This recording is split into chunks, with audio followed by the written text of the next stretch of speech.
Olá, querido, olá, querida, muito bem-vindos mais uma vez aqui ao nosso canal. E aí, como vocês estão? Hoje no friozinho, tá gostoso, né? Sejam muito bem-vindos. Estamos juntos aqui mais uma vez para aprendermos do nosso Deus, né? Que grandeza, né?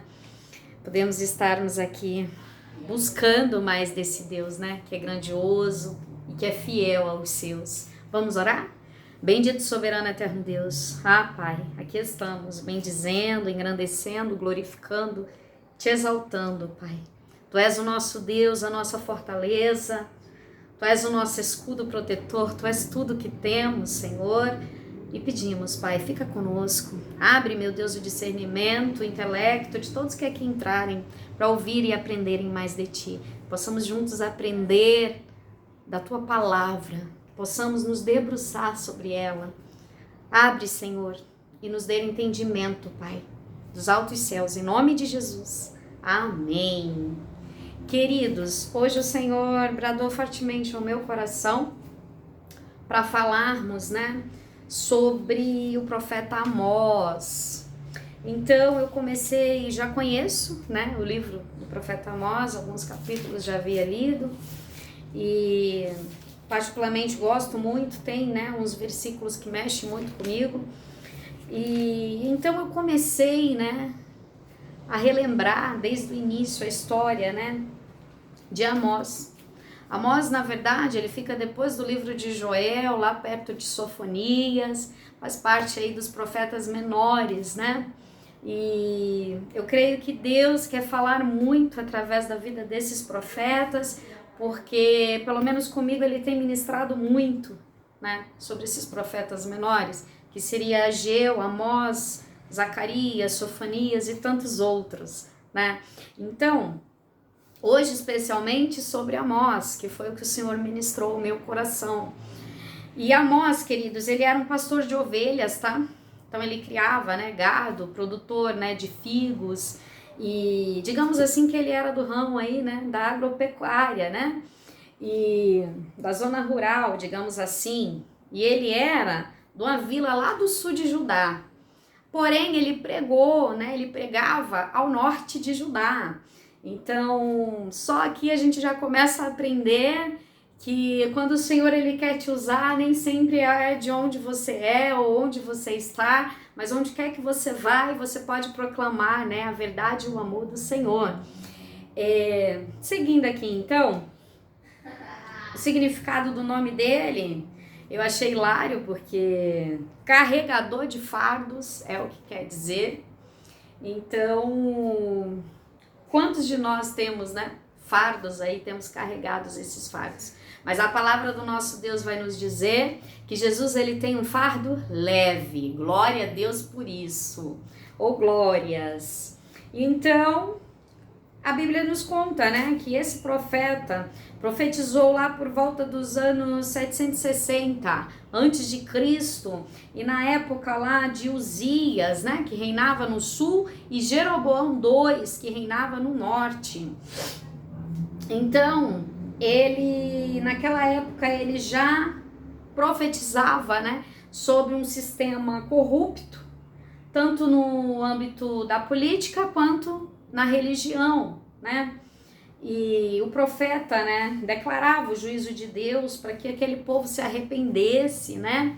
E nós podemos então ter aí também uma mensagem de esperança, né? Onde Deus guardará, né, o seu povo, aqueles que forem fiéis a Ele, né? E que grandiosidade que é. Aí, se você ler capítulo 1, capítulo 2, 3, vai vir contando, né, a história de cada povo, a idolatria de Israel naquela época, vai vir, né, os lamentos, ele exortando o povo de fato ao arrependimento, né, e do quanto que era grave, né, a parte de transgressão dos pecados, fala, né, da desolação que foi proclamada lá em Jerusalém naquele tempo. E outra coisa que me chamou muita atenção é que o Senhor, ele entregava muitas visões ao profeta Amós, né? E então ele tinha visões, né, com frequências. Ele teve visões com gafanhotos, onde ele pediu, né, rogava ao Senhor por Jacó, pelo seu povo. E aí o Senhor, né, não acontecerá, disse o Senhor. Teve com fogo consumidor, isso já lá no 7, quando vocês tiverem um tempinho, vocês leiam, porque é tremendo esse livro, né? Fala mesmo sobre o juízo, sobre as misericórdias e justiça do Senhor sobre o teu povo. A visão do prumo, então teve de fato, né, várias visões, e onde ele pedia, onde ele clamava pelo povo, né? Daí a importância de termos também, né, pessoas de Deus, profetas de Deus, homens de Deus, né, mulheres de Deus, para interceder por nós também, né? E Deus falou ao meu coração grandemente sobre isso também, né? E vai falar no capítulo 7, no versículo 10 em diante, vai dizer que Amazias, que era o sacerdote de Betel, né, ele começou a confrontar e a dizer, né, que Amós, ele tinha que abandonar, né, que não era para ele profetizar lá sobre o rei, sobre o reino, né, sobre a casa real. E aí ele deu uma resposta muito interessante para esse Amazias, que era sacerdote lá de Betel, que era o rei de Israel, né, sacerdote, né, que mandou dizer a Jeroboão que era rei de Israel.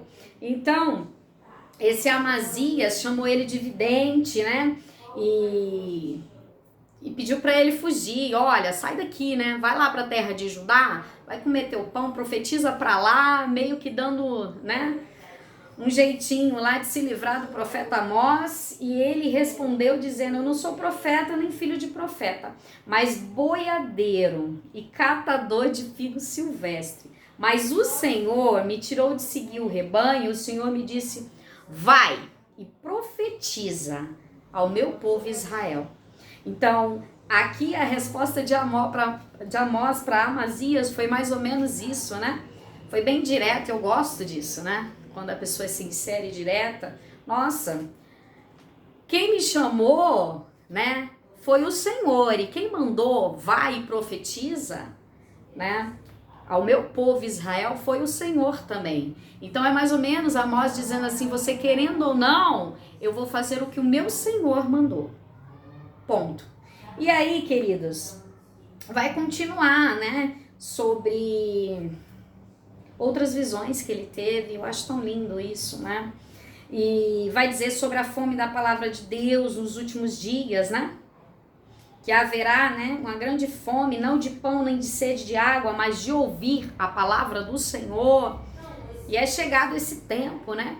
Nós estamos vivendo um tempo já de grande tribulação, onde em outros países, né, os cristãos, né, os que professam sua fé já não podem nem sequer ter mais a Bíblia. Então nós sabemos, né, mediante a luz da palavra, que é chegado esse tempo de fato, né?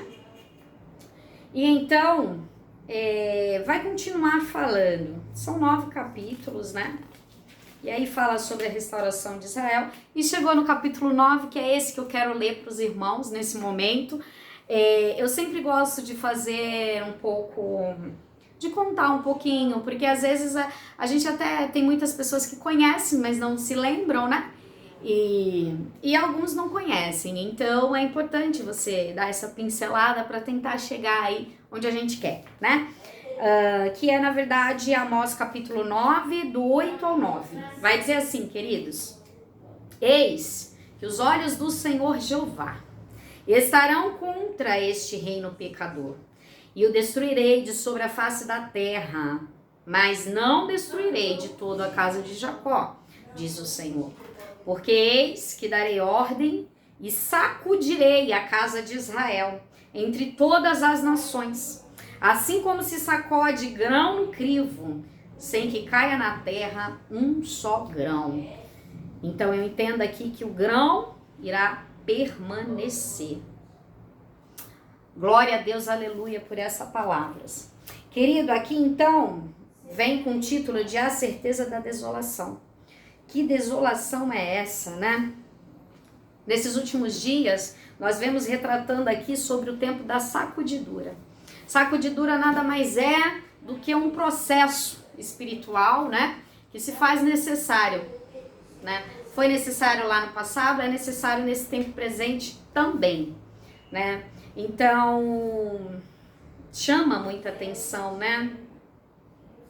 Não destruirei de toda a casa de Jacó, diz o Senhor, porque ainda tem os sinceros, os convertidos, os fiéis, né? Porém, né? Eis que darei ordem e sacudirei a casa de Israel entre todas as nações, como se sacode grão no crivo. O que é isso aqui, né? Esse sacudir o grão no crivo seria um processo de peneirar, né? Antigamente, trigo, cevada, milho, ou seja, até mesmo hoje em dia nós temos a exemplo o feijão, por exemplo, quando você quer separar ali a casca, as pedrinhas, você dá aquela peneirada, né? Isso seria a sacudidura, né? É um processo que se faz necessário para tirar ali toda a sujidade. E trazendo para o mundo espiritual, é o Senhor dizendo, né, que haverá esse tempo, né, que é necessário, faz-se necessário então de separar, né, a palha do grão, né, os bons dos maus, aqueles que realmente são fiéis, né, aqueles que realmente obedecem, e tiraria então toda a sujidade e só ficaria o grão, ou seja, só vai permanecer aqueles que realmente são fiéis e obedecem ao Senhor. Esse grau de peneiramento, de sacudidura, né, que é passar na peneira mesmo, ele vai aumentando a sua intensidade, né? Então, o conceito, na verdade, é o que não presta sai e o que presta fica, né? E tem um ensinamento muito profundo que Deus quer, né? A sua igreja pura. Então, o Senhor, ele está peneirando o seu povo, e o Senhor, ele está provando o seu povo, né? Então, existem muitas vezes homens, né, perversos que não amam a Deus ou não amam a sua verdade, e que muitas vezes não honram, né, a palavra de Deus. Oh, meu amor, você acordou? Desculpa, a Laurinha acabou de acordar. Então, queridos, aqui o Senhor, na verdade, ele está nos direcionando, né, e nos ensinando justamente sobre isso, né, sobre esse conceito de que, é isso que o profeta mostra trazendo para nós nesse capítulo 9, né, esse conceito de que o Senhor, ele está peneirando, de que o Senhor, ele está aprovando o seu povo. O Senhor, ele quer uma igreja pura, então o Senhor, ele não vai deixar que permaneçam pessoas que não façam por onde, né, que não estejam de acordo aí, né, com aquilo que ele pede da sua igreja. Então, queridos, ligação, sempre que eu tô gravando vem ligação. Então, o que acontece? Homens, né, que muitas vezes querem estar perto de Jesus, sejam por, enfim, infinidades de, vamos dizer assim, privilégios materiais, ou pessoas que querem estar perto de Jesus por milagres, ou somente pelo lado bom da coisa, vamos pensar assim, então, né? E aí faz lembrar, né, uma passagem que é de lá de João 6, né, 26, mais ou menos, que fala da multiplicação, onde uma certa vez tinham milhares de pessoas ali com o Senhor, e ele multiplicou os pães, e ainda deu para todo mundo comer, e ainda sobrou 12 cestinhos. Vocês conhecem, né, e lembram dessa história. É mais ou menos isso que foi feito, né? Porque ali o Senhor se afastou um pouco e o Senhor meio que disse para eles, olha, vocês só estão vindo a mim porque eu os alimentei, né? Quando que na verdade eu sou o pão da vida. Então nós temos que estar aos pés do Senhor porque Ele é o nosso Salvador e porque nós devemos o adorar, né? Porque somos, né, rebanho do seu pasto mesmo, né, do seu pastoreio, e porque somos o seu povo. Então, vejamos que aqui nós, né, temos, né, essas lições para aprender, né? É o Senhor meio que peneirando, porque muitos ali deixaram de seguir a Jesus depois do discurso que o próprio fez, né? Dizendo, nossa, isso é muito duro de ouvir. Então nem sempre você vai ouvir aquilo que de fato você quer, né? E o próprio Deus ali, né, o próprio Jesus dizendo o que eles precisavam ouvir, porque muitas vezes a verdade ela tem, né, ela traz consigo esse impacto de fato, né? Mas aqueles que servem a Deus, aqueles que são firmes na obra, eles permanecem, queridos. Eu não vou dizer que servir a Deus é uma tarefa fácil, principalmente nos dias atuais, para os jovens. Eu falo que eu compreendo, porque de verdade, hoje são tantas coisas assim, né? Porque muita gente às vezes fala, mas fulano é fraca, ou enfim. Não, eu digo que não pelo seguinte.